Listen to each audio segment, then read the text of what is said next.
नमस्कार, स्वागत है आपका प्रियाज वेज किचन में। आज मैं आपके लिए एक बहुत ही बढ़िया स्नैक्स की रेसिपी लेकर आई हूँ और बहुत ही अलग शेप और बहुत ही अलग फ्लेवर में इस स्नैक्स को मैंने बनाया है। और इस रेसिपी को आप बना करके और आराम से 10 से 12 दिन तक रखकर और चाय के साथ इसके मज़े ले सकते हैं। तो चलिए देखते हैं कि इसमें हमने किन किन चीज़ों को डाल करके और बनाया है।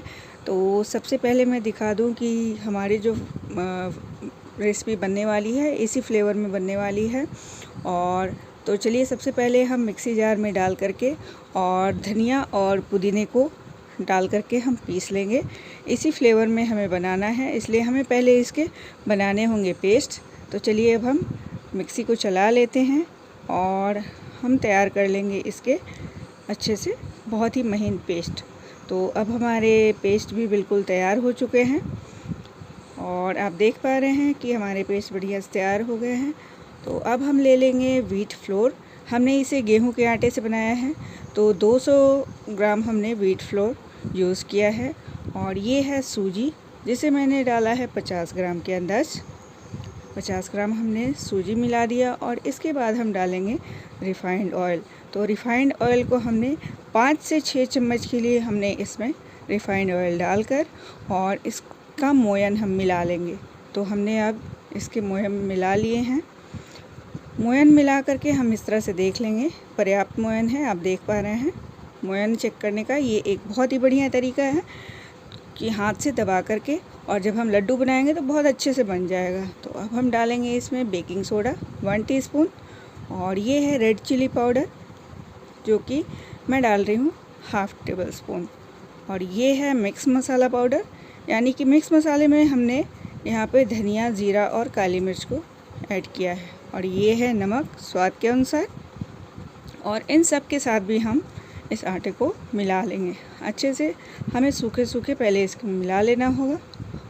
देखिए अब ये भी मिल चुके हैं बहुत ही बढ़िया से। अब हम इसको इसके अंदर हम डाल देंगे वही पुदीना और धनिया का पेस्ट और 2 चम्मच हम मिलाएंगे अदरक लहसुन का पेस्ट। तो अब हम इसको गूँथ लेंगे ये सबको मिला करके, सारे मसाले और अदरक लहसुन का पेस्ट। तो अब हमारे आटे भी अच्छे से गूँथ चुके हैं। तो आटे को हमें थोड़ा सा मुलायम ही लगाना होगा। तो हमारे आटे आप देख रहे हैं अभी इसको थोड़ा सा मुलायम इसलिए हमने लगाया है क्योंकि इसमें हमने डाला है सूजी, और सूजी को फूलने के लिए हमें थोड़ा सा नरम ही आटा लगाना होगा। और इसको हम 5 मिनट के लिए ढक करके रख देंगे ताकि ये सूजी हमारी अच्छे से फूल जाए। तो अब हमारी सूजी फूल चुकी है और आटा बिल्कुल तैयार हो चुका है। तो 5 मिनट बाद अब हम छोटी छोटी इसके लोई बना लेंगे और इसके बाद हम इसको बेल लेंगे। तो इसकी हम छोटी सी पूड़ी बना करके और दिखाएंगे कि हम किस तरह से आज के स्नैक्स की शेप देने वाले हैं। तो पहले जो हम शेप देंगे, तो चलिए हम इससे पहले इस पूड़ी से हाफ पूड़ी में कट मार्क लगाएंगे, आप देख रहे हैं। और इसके बाद हम यहाँ से रोल करेंगे बिल्कुल इस तरह से, और इसे अपोजिट घुमा करके और हम इसको जॉइंट कर लेंगे। तो जॉइंट करने के बाद ये देखिए ये वाली स्नैक्स हमारी इस तरह से दिखने वाली है बिल्कुल। एक और मैं बना करके दिखाती हूँ आपको ताकि आपको ये शेप बनाने में आसानी हो। तो बिल्कुल हाफ हमने इसे कट मार्क लगाना है पूरी को बेलने के बाद, और इसके बाद फिर वापस उसी तरह से मैं स्लो करके दिखा रही हूँ, इसी तरह रोल करना होगा। और रोल करने के बाद जस्ट अपोजिट आप देख रहे हैं किस तरह से, और इसको हम इस तरह से जॉइंट कर लेंगे। तो जॉइंट करने के बाद आप देख रहे हैं कितना खूबसूरत फ्लावर की तरह दिख रहा है। बाकी के भी अब सारे हम इसी तरह से बना लेंगे। तो ये हमारे एक शेप वाली जो है मठरी बिल्कुल तैयार हो चुकी है। और अब हम दूसरे शेप वाली भी मठरी बना लेंगे। तो हमने इसमें 2 तरह की शेप वाली मठरी बनाई है। तो देखिए अब इसको भी हम इसी तरह से पूरी बेल लेंगे और बिल्कुल इसे हमें काटना होगा 4 भाग। तो ये 4 भाग हमने काट लिया और इस तरह से हमें इसको रखना होगा। आप ध्यान से देखिएगा फ्रेंड्स, इसको इस तरह से एक के ऊपर रख के इसके कॉर्नर को इस तरह से उंगली से प्रेस करके दबाना होगा। और अब इसे भी हमें रोल करना होगा और रोल करने के बाद एकदम बीचों बीच हमें चाकू से कट मार्क लगाना होगा। और इसके बाद हमें इस तरह से इसके जो हमने कट मार्क लगाए थे वो उसका इस तरह से हमें रोज़ का शेप देना होगा। इसको इस तरह से हमें फैलाने होंगे, बिल्कुल रोज़ पेटल की तरह दिख रहा है ना। और बिल्कुल रोज़ बर्ड का शेप हम दूसरी मटरी को देने वाले हैं। तो एक और हम काट कर आपको बनाकर दिखाते हैं।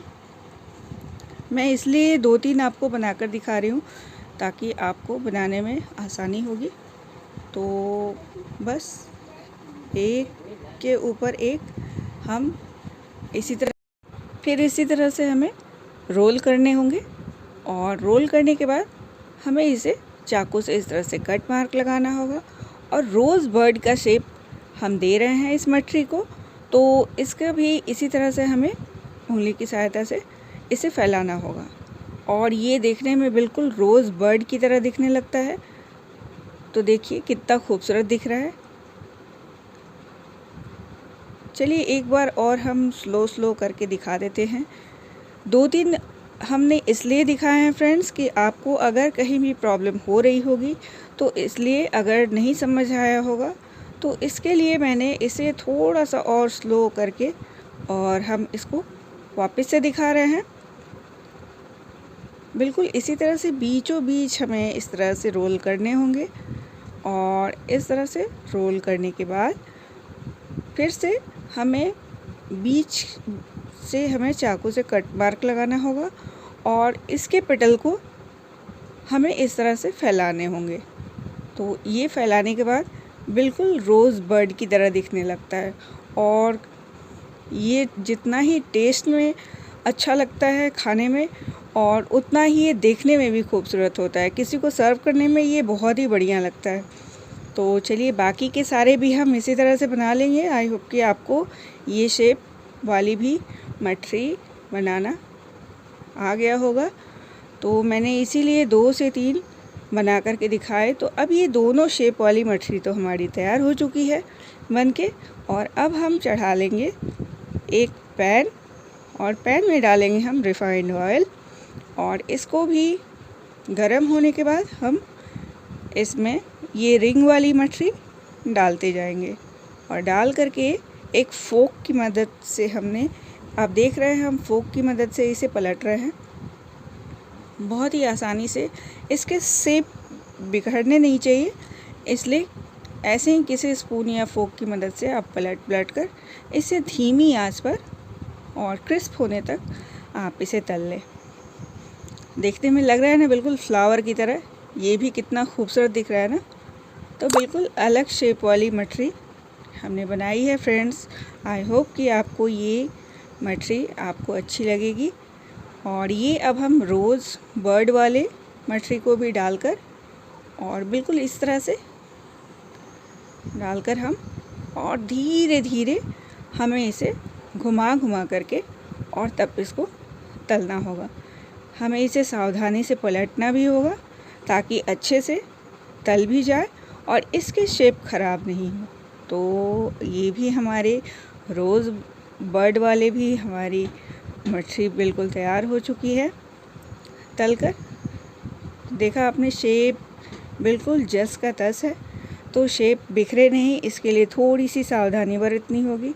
और इसके बाद एक एक करके हमें बड़ी सावधानी के साथ इसे निकालना होगा। तो अब हमारी ये दोनों मटरियाँ बिल्कुल तैयार हो चुकी है। आप देख पा रहे हैं कितना खूबसूरत दिख रहा है ये तलने के बाद भी। आप सोचिए फ्रेंड्स, इसे सर्व करने में कितना खूबसूरत लगेगा। तो देखिए ये हमारे बिल्कुल दोनों मटरियाँ अब रेडी हो चुकी हैं खाने के लिए। तो फ्रेंड्स, अगर वीडियो यूज़फुल लगी हो तो वीडियो को लाइक ज़रूर करें और साथ ही साथ हमारे चैनल को सब्सक्राइब भी कर लें। और हमें कमेंट करके बताएं कि आपको ये नई टेस्ट वाली मठरी कैसी लगी। तो चलिए मिलते हैं फिर एक और नई रेसिपी के साथ। तब तक के लिए टेक केयर एंड बाय।